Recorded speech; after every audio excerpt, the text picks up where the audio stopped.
All right, Proverbs chapter 22, verse 6. Proverbs 22, 6. Who will read that for us? Go ahead, Hank. Train up a child in the way he should go, and when he is old, he will not depart.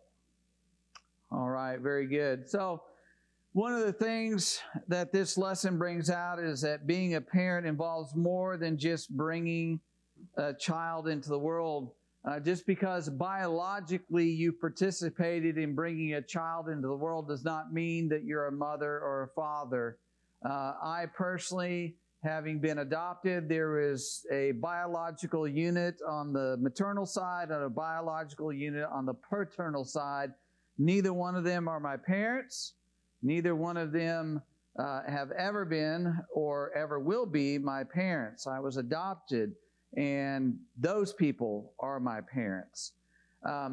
So just because you bring a child into the world doesn't mean that you have the status of being a mother or a father from the perspective of the care, the love, the raising of that child. Biologically, okay, but in every other way, it doesn't necessarily mean anything.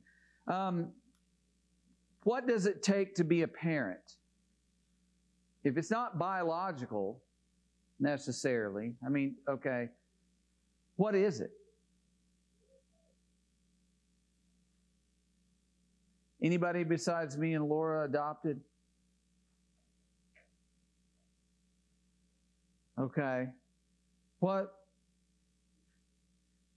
Maybe she does, maybe she doesn't want to answer this, but what is it that makes a parent a parent, Sandy?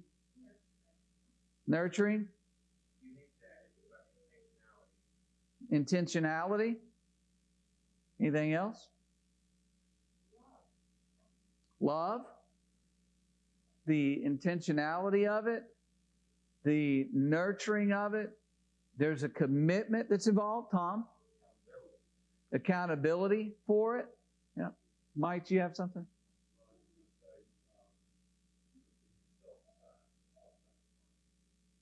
Okay, there's sacrifice involved.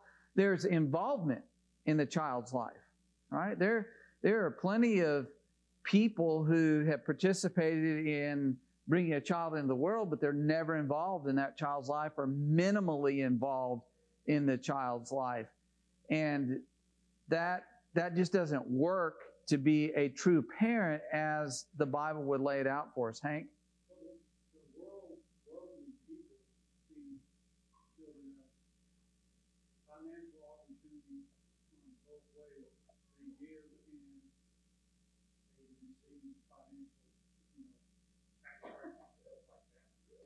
Some people do.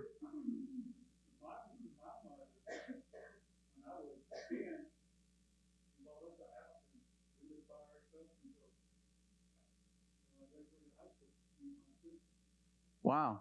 Yeah. So Laura. Okay, yeah, physical and a spiritual commitments, biblically speaking. Physically, you have to be there present and involved in all the things. And spiritually, you're training, you're teaching, you're guiding that child, as Proverbs 22, verse 6 mentions. Nancy.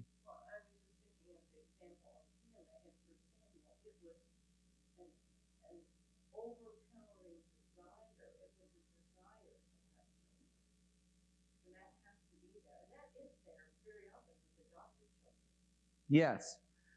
My parents had a great desire, physically unable to have children, and adopting us, myself, my sister, and they provide that love, that care, that nurture, that commitment in our lives. And so they are our parents, regardless of the genetics involved in that.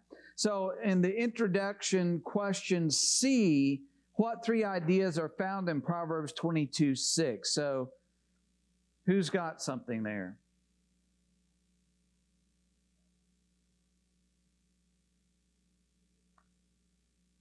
When it's train, you have to train a child, right?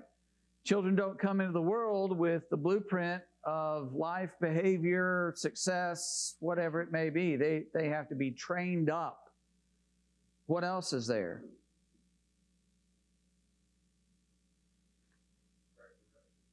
Okay, the correct direction. There's a right way, and that means there's a wrong way. In fact, I would argue, biblically speaking, there's the right way and there are many wrong ways to do it. And within the right way, there'd be maybe some variations of judgment, and particularly raising a child, but there's a right way, there's a wrong way. Train a child in the way he should go. So there's a way that's good and a way that's not good. And there's one other there.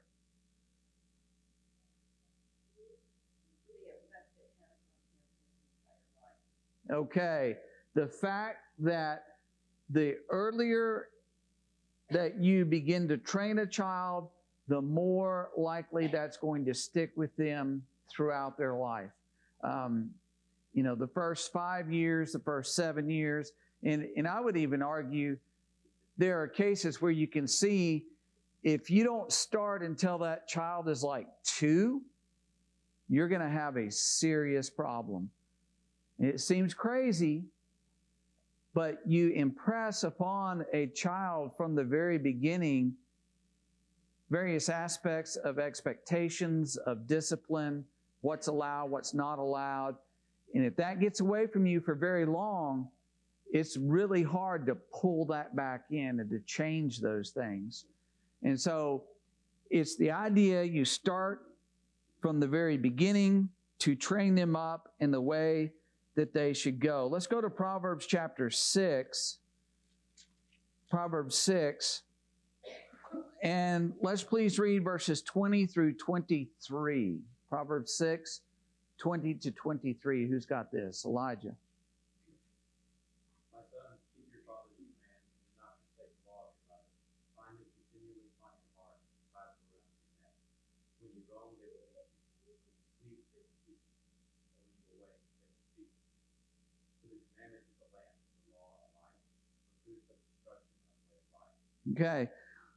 So thinking about what the wise man says here, why are children given parents? Why do they have parents? Why God set it up that human beings come into this world, they have a mother and a father? Why didn't he just figure out some other way to bring people in the world? And another way for them to reach maturity? Yeah, they have to have somebody take care of them. They've got to be trained up.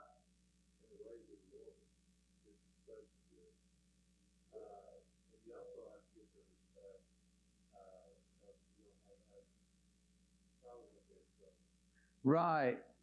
There needs to be that respect that's there.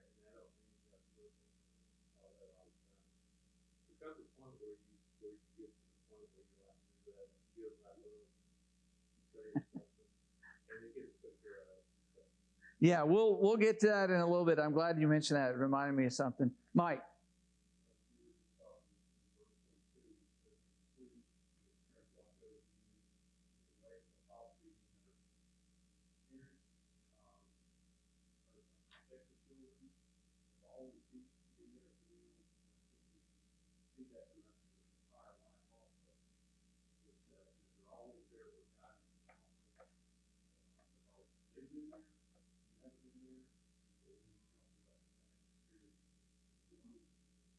Okay, now let's pay attention to what Mike is saying here with what the proverb writer is pointing out. He says, verse 20, keep your father's commandment and do not forsake the law of your mother. Bind them continually upon your heart. Bind what? Is it bind your mother and father? Okay. And then, verse 22, when you roam, they will lead you. When you sleep, they will keep you. When you awake, they will speak with you. Anybody have their mother or father's voice in their head from time to time? That's what it's talking about. You take on board those things that they've trained you in, they taught you in, and years later, Could be 10 years later. Could be 20 years later. Could be after you have your own children, all of a sudden, oh, that was my mother. That was my mother coming out. Or that was my father. Zach? Those who created this specific version, I guess, of the English Standard Bible, added a footnote that the they in English is actually more of the it in Hebrew. So it helps clarify that a little bit. Right. That's a good point there. So it's saying they're going to be there for you. Your parents are given to you, as Frank mentioned a moment ago, training you up and everything like that to help you avoid dangers, to help you make good choices, to learn to make those good choices in life, to avoid sorrows.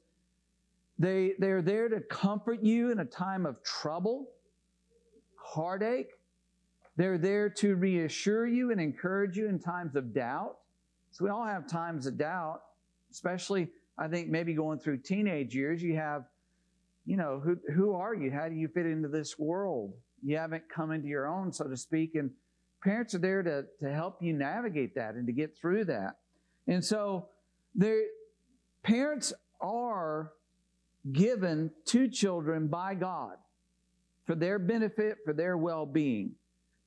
And so thinking about from the parents' perspective, we're there to help them out, and we need to love our children, as Titus 2, verses 3 and 4 point out, that the older women to teach the younger women to love their husbands, to love their children. And that is that idea of affection. Now let's go to Ephesians 6, verse 4. Ephesians chapter 6 and verse 4. Who will read that one for us? Micah?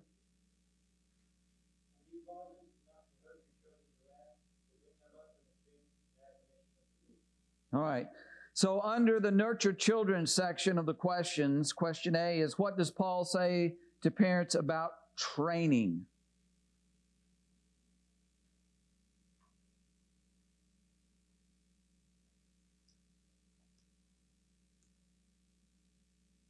Bring them up how? Do not provoke them to wrath, but bring them up in, nurture or training. And that word for training there and that nurture there, did anybody look up, see what that was, or remember what the lesson talks about? Well, there is a disciplinary aspect to it. Strengthen, promote health. Micah? Sorry, took your thunder. In admonition, the idea to put in mind. And so you strengthen them, you nurture them, you discipline them, you put them in mind of what is right. And Christians need to understand, as he says here, bring them up in the nurture, the training and the admonition of the Lord, is saying there's a soul at stake here. There's a soul that you have charge of, that you need to raise up and direct toward God and lead in the ways of God. Raising children is a serious and challenging job. And I'm not sure, I suppose some young people understand this when they get married and they're looking forward to having children. I would say a lot of us don't realize this till later, but you got one shot. That's it. Now, you may have a second child and there's another shot there, but you only have one shot with each child. Because once you've gone through those years and they get out and they're on their own, that's it. There's a point at which your ability to enforce things or to teach things in just the time of being around them, that's going to go away. And they're going to be out on their own. And so you've got one shot at raising your child, and time quickly passes away, and we have to be careful how we use that time from when they enter into our life to when they launch out into their own life. It's wise for young people as they are looking to start or have just started their family, or maybe even in the midst of having a family, it's wise to seek out counsel of people who've already been through it and to get advice and direction. Hey, you need to be watching this, thinking about that, things like that. All right, any other thoughts before we jump to Deuteronomy chapter 6? Frank.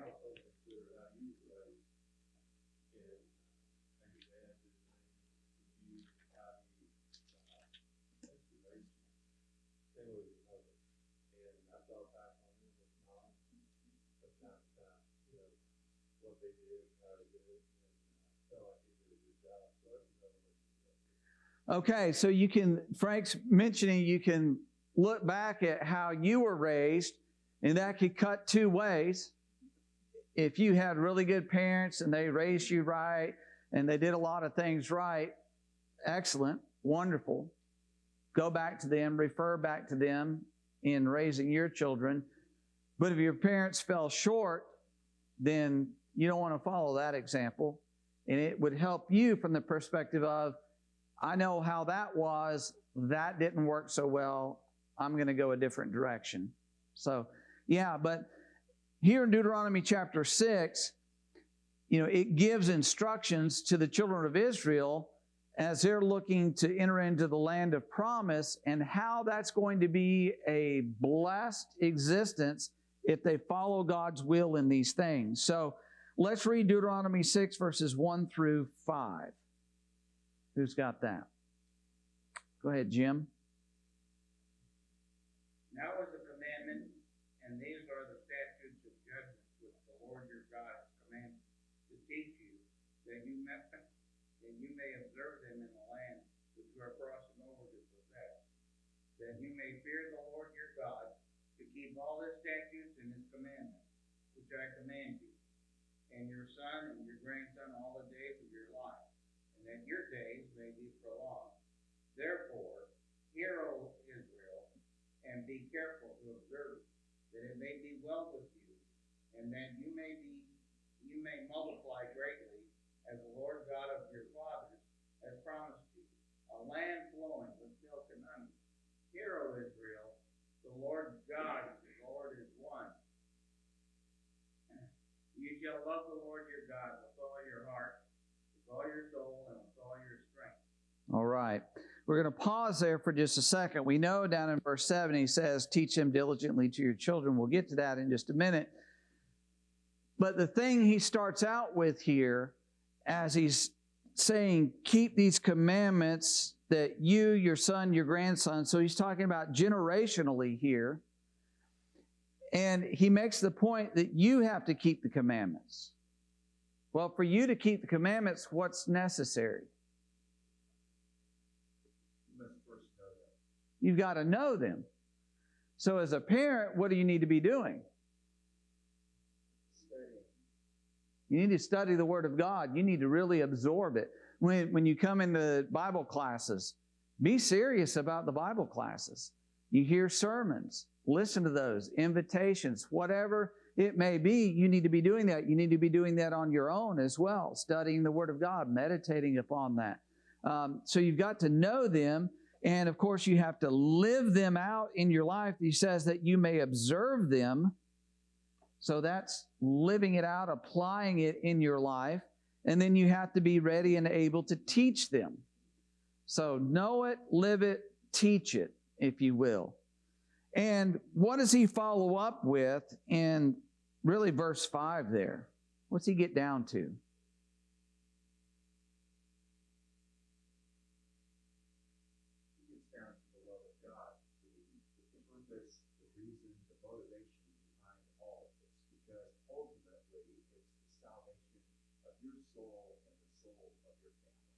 Exactly, Zach.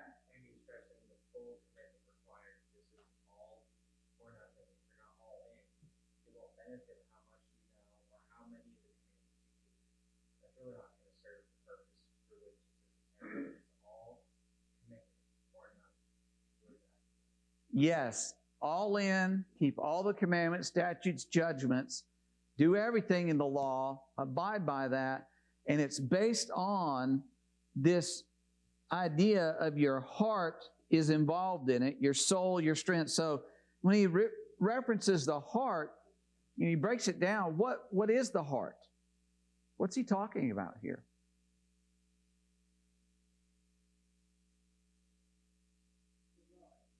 Okay.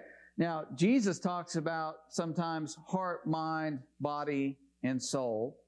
Here, he uses heart, so your mind, which deals with what? Reason, your intellect, your thinking. And inasmuch as he uses the term heart here, there's an emotional aspect or an affection that's involved with it as well. In other words, it's not merely out of habit, if you will, out of just you're going through the motions of it.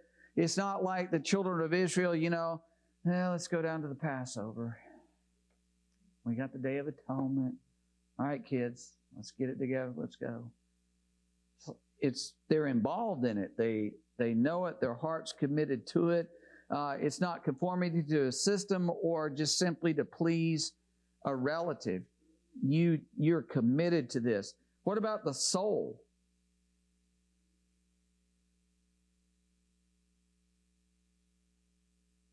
What is your soul here? Anybody? It's a consciousness. It's who you are, your person, your being. And then he talks about your strength. So he talks about your inner man and your outer man. Your soul is who you are, and your body, your strength, physical strength, you're devoted to that. You're applying it in your life. You're putting forth the effort, the energy to carry out the will of God. So you love the Lord with everything that you are, everything that makes up who you are. You love Him with that. And so, as Peter said, we have to sanctify Christ as Lord in our hearts. He has to be our master, our ruler. That's who we love. That's why we do these things. That's why we're going to be teaching our children. All right, anything else down through 5? Go. Just to add that the soul is that part of us which is eternal, which makes us constantly have heaven in view. And one thing that my father-in-law constantly prays for when we're in his presence, not just for us when we're with him, but in general, he's got like 7 kids, is that our kids go to heaven, and that he and his wife are doing their part, and then he goes in the room where it's in a church and he says the prayer. All the parents are doing what they can to help their kids get to heaven. And so the soul engages that eternal thing. The soul is eternal. Exactly. He's put eternity within man, and that's what we need to be focused on, looking forward to. Exactly. All right, let's read verses 6 through 9. Deuteronomy 6, 6 through 9. Who's got that? Go ahead, Josh.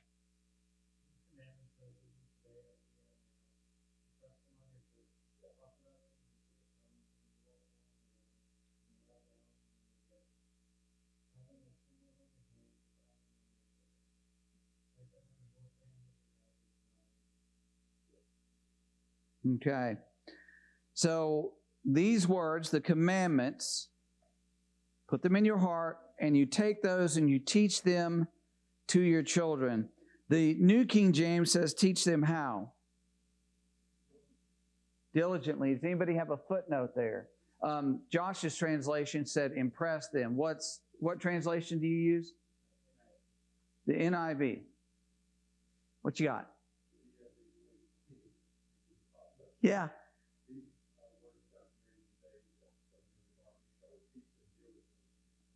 Okay, repeat them diligently.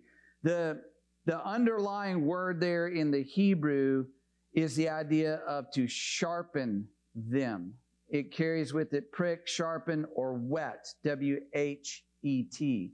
Like you use a knife and you use a whetting stone and you sharpen it. So the idea is you sharpen them with it. What does that remind you of? Iron sharpens iron, Proverbs 27:17, exactly right. So the idea is you take the Word of God and you sharpen your children with that word of God. And you sharpen it. Why do you sharpen something? Okay. And a dull kid's useless, right? A dull person. Any of us would be. So, why do you sharpen it? Make it useful. Right? Children, the psalmist, Psalm 127 says, children are a heritage from the Lord, and blessed is the man who what? Has this quiver full of them. What do you do with arrows? You hunt. Anything else? What? Protection. You fight with them. Right? What are we engaged in this life? War. We're in a spiritual warfare. And part of what the Bible is telling us is your children are weapons in that war. You want to help advance the cause of Christ? Well, one of the very primary things you have to do is you have to train your children, and they go out and they help advance it. They're working on the side of the Lord. They're sharp, they're prepared, they're ready as they go out into that world.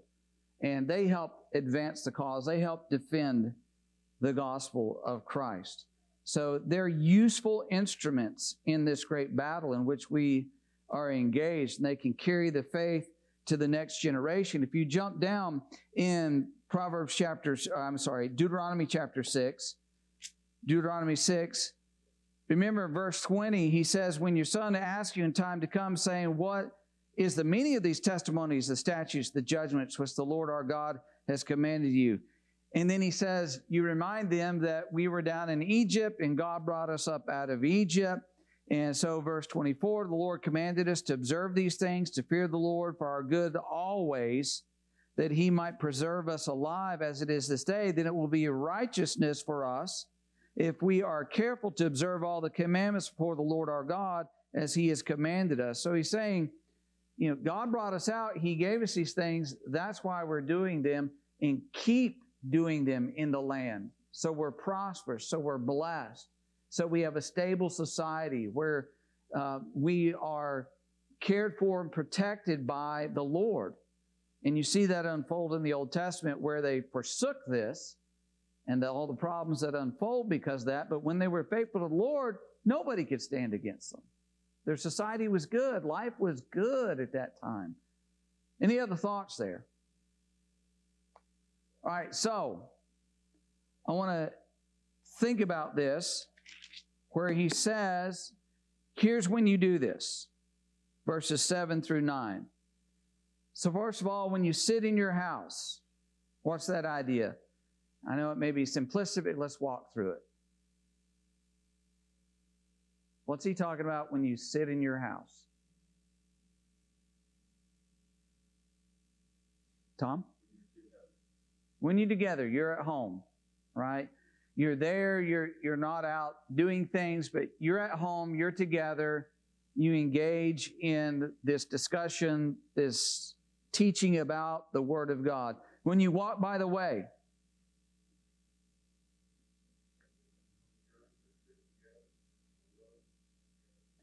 yeah, it could be literally walking, but it's the idea you're traveling along, you're going from point A to point B with them, you're outside of the house. Talk about those things. All right, when you lie down.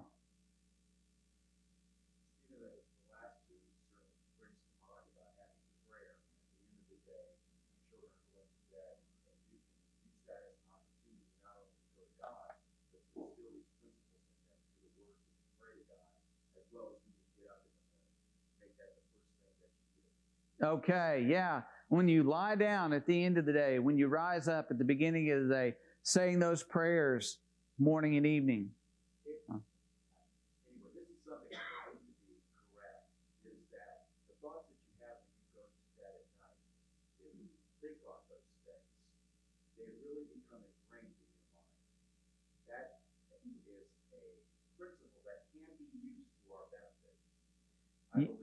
Yes. So y'all just think about something's been bothering you on your mind. You go to sleep with that. Does that run through your mind all night? You ever experience that? It just runs through your mind. You kind of sleep, but you're kind of awake because your mind won't rest, and you wake up and that's on your mind. So to the other side of that, you can have those positive things on your mind. You can go to sleep. That's swirling around in your subconscious mind. You wake up and you have better thoughts, better things on your mind. Exactly right. So it says, put it on your hand. A sign on your hand is frontlets between your eyes. What is that?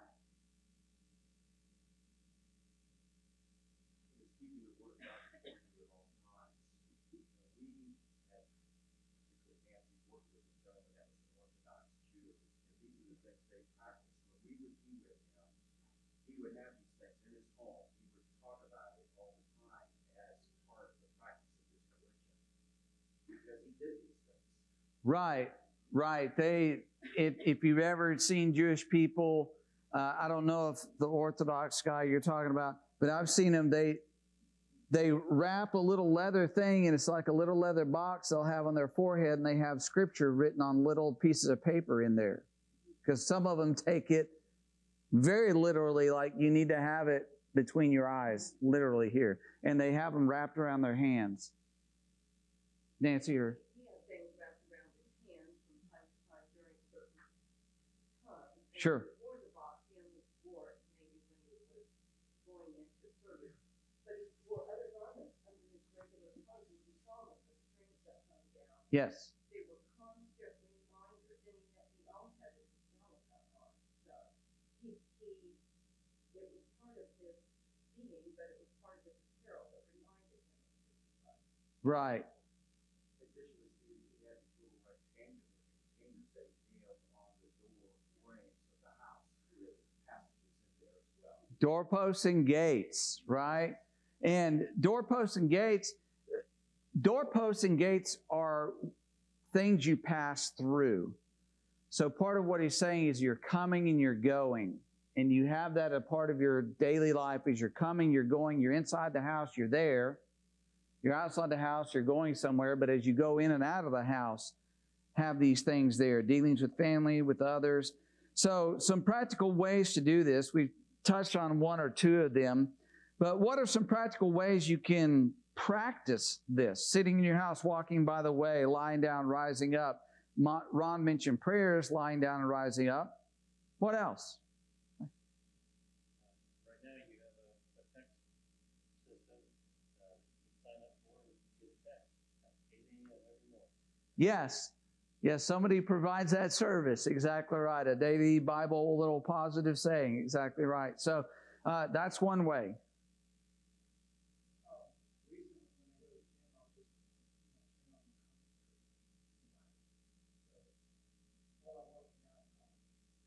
Okay, so personally, individually, Cruz is listening to biblical things as he's there at the gym. Could be you're around the house. You have that playing while you're doing chores around the house. You have either like the Bible, just audio Bible playing, or maybe you have a sermon playing. What else? Commute. What do you do on your commute?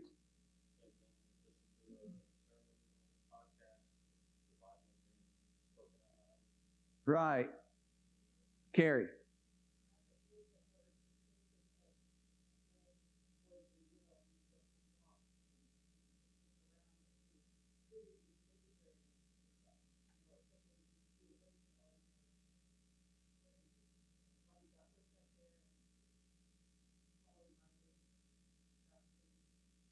Okay.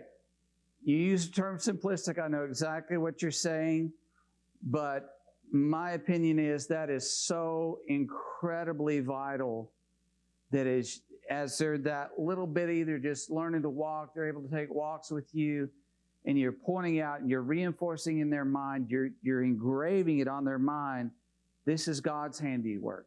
This is what God has done. The rainbow, this is God's promise. This is why it's in the sky.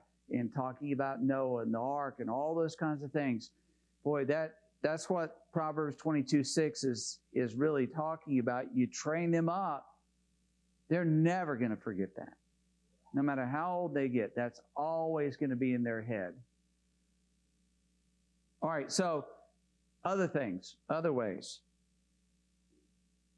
Does anybody have scripture posted in their house somewhere? You have a little plaque or a little crochet thing or maybe little cards or something like that? Yeah, that's, Mike. Spending time with other Christians. You fall into conversations talking about biblical things.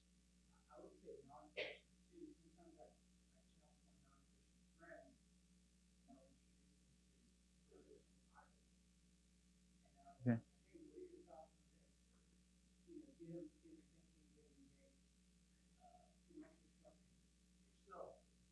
Yes, and if your children are there witnessing it, they can learn in those situations from the things that are being discussed. You can discuss the Bible classes, the sermon, on your way home after services. Hey, what did you think about that? Did you pick up this? Things like that. So there's lots of things like that that can be done that are beneficial to the children. Let's go to Genesis chapter 18. Genesis chapter 18, as the lesson touched on Abraham, what is specifically said regarding Abraham here. This is the Lord speaking. Genesis 18, verse 19. Who will get that for us? Genesis 18, 19. Elijah. For I have known him, in order that he may command his children his household after him, and they keep the way of the Lord, to do righteousness and justice. The Lord may bring to Abraham what he has spoken. Okay, so what does this reveal to us about Abraham and about a man in his house with his children?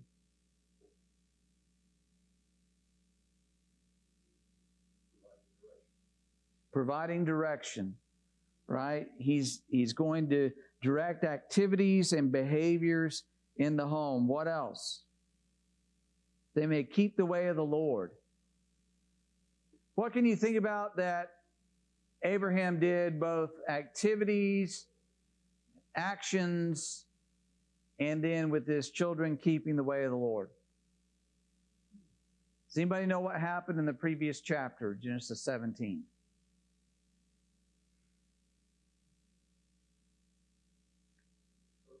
Circumcision. God commanded him to circumcise, and he went and he circumcised all the men in his house, included Ishmael at the time, but circumcise them. That's what we're going to do. God said we're going to do it. That's what we're going to do. Now, no doubt that was a challenging thing for the man to implement in his home. What about for Isaac? What did he do for Isaac in Genesis 24? And why?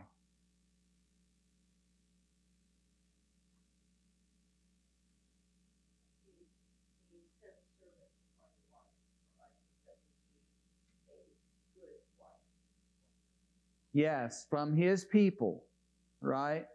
And while Isaac and Rebekah did have some challenges between the two of them, out of the patriarchs, they had the most biblical marriage that there was among the patriarchs.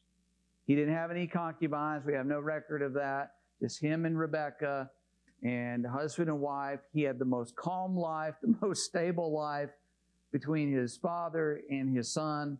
But Abraham commanded his children. He led them in the way of the Lord. He directed them to do righteousness. At the very beginning of that verse, Horizon says, I have known. Mm-hmm. They had a relationship Yes. with Abraham. And that's where it starts with the father in the home. He has to have that relationship with God in order to do the things that the father has to do. Yes. In fact, Abraham's called what relative to God? What was their relationship like? Friend of God. Right. I've known him. He's known me. We're walking together.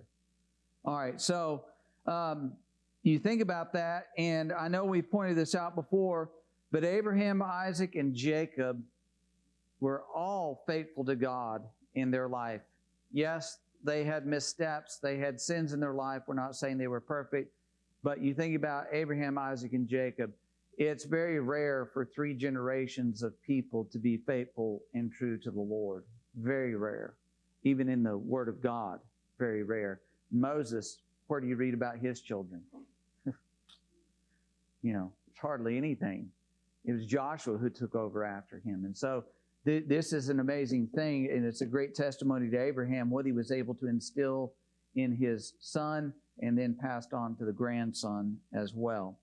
But, all right, so let's go to 2 Timothy chapter 1, thinking about an example of one who's raised right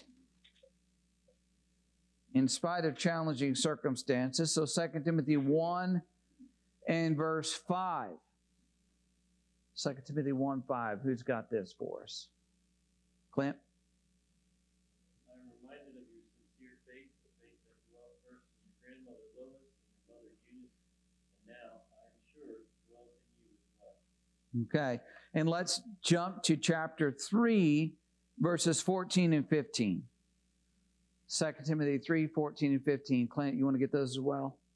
But as for you, continue in what you have learned and have firmly believed, knowing from whom you learned it, and how from childhood you have been acquainted with the sacred writings, which are able to make you wise for your salvation through faith in Christ Jesus. Okay. So in question B under the good examples section, says, how did example affect Timothy?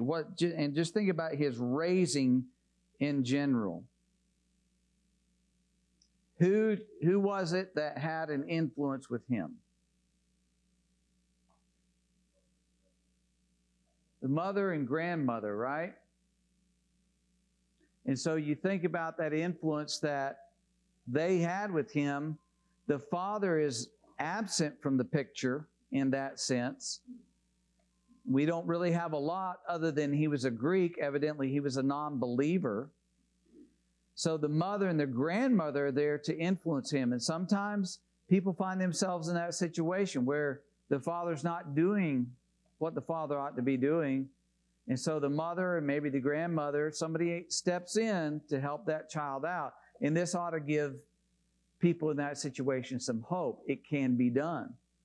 It can be done. You can raise a godly young man who will serve the Lord faithfully in his life in spite of the fact that one parent or the other maybe is not there and not doing what they need to be doing to help them out.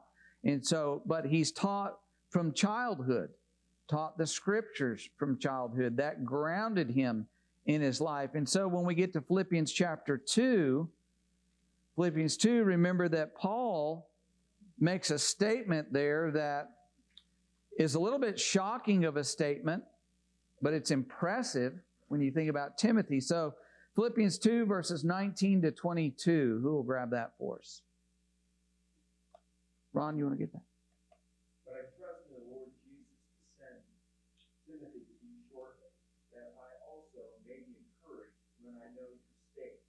For I have no one like-minded who will sincerely care for your state.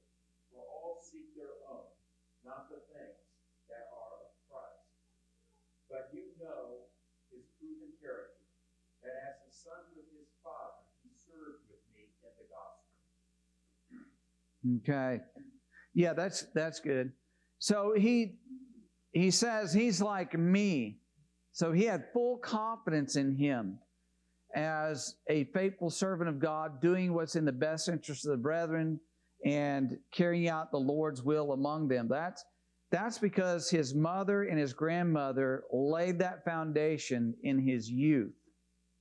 If that hadn't been laid, Timothy wouldn't have been where he was with Paul and working with Paul. It would have been a different situation.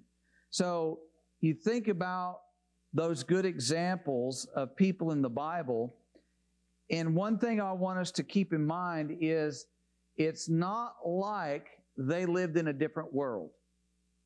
They lived in the same world we did. Imagine Timothy growing up with a pagan father in first century Roman society. Well, he was raised right. Abraham was surrounded by wicked people in Canaan, and yet he raised his son right. What about Moses? What was Moses' situation? Exodus chapter 2. What happened with him?